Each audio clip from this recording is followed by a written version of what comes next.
Have you guys ever wondered how this new game made millions in just 2 to 3 weeks? Let's find out!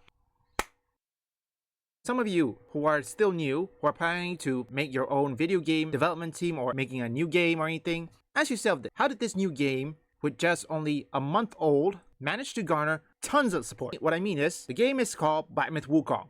As we all know, some of you know. Number one, I will say the audience first. Game science, they understood what the player wants and they will give it to them. What they don't do is cater to modern audience. They knew modern audience doesn't exist. Now the second one is the budget. According to this, what I've heard, it is under $100 million. I don't know about the Chinese currency, what could be less than that. I'm gonna have to put it in the screen if I check it out. Game Science also did receive offer from Sweet Baby Inc., but they rejected it. That's the third thing. Rejecting consultancy firm. Yes, they did receive backlash from them.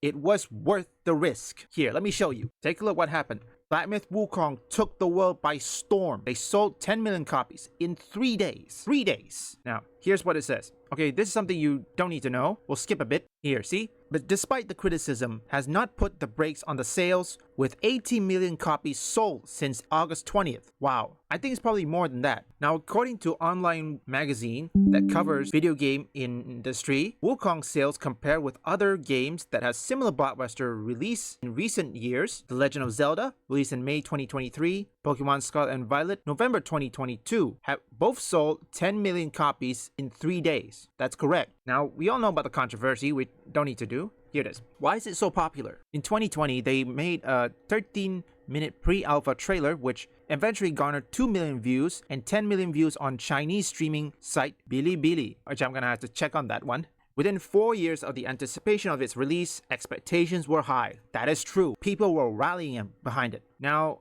they have some challenges which they had to resonate both Chinese and English-speaking audience. Well, they did good right, but I don't complain anything. There was no, how would say, trans joke or anything. I haven't heard anything. I could be wrong. If you guys have any problems with the translation, just let me know in the comments. How is it being a success in China? The game has a global spotlight on Chinese ancient wonders. Black Myth Wukong stands out for its stunning, lifelike portrayal of ancient Chinese architecture and cultural heritage. It drives development of the games like Wukong is the nationalistic sentiment, promoted Chinese state propaganda. We Chinese are good as, maybe better than foreigners. So whatever foreigners achieve, we can achieve as well. That is true. Now the next one, localizer. Okay, just like this one, remember, it's okay. I think so far I didn't hear any trans joke or anything, or perhaps anything that woke liberal usually said in their games on localizers. I haven't heard anything, which is okay. I hope their localizer is trusted. Now, regardless, I think it's okay for now. So far, the game is widely praised. I mean, there are some issues, such as performance, such as there's invisible walls, which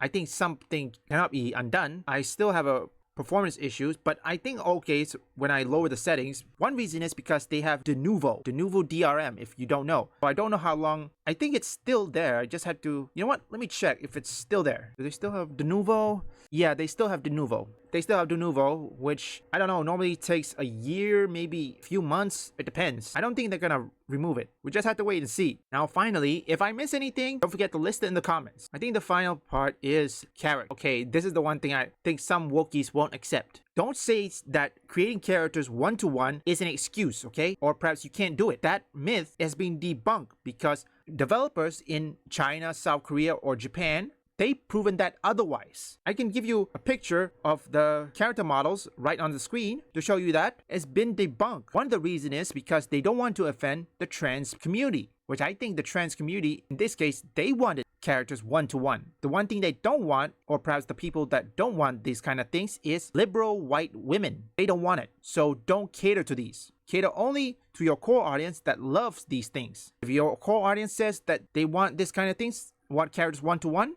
do it. Simple. Give gamers what they want. It's not rocket science, it's very simple. No, there's something we can try. It's the only chance we have to save you. Juliet? What the fuck? I love you too, baby!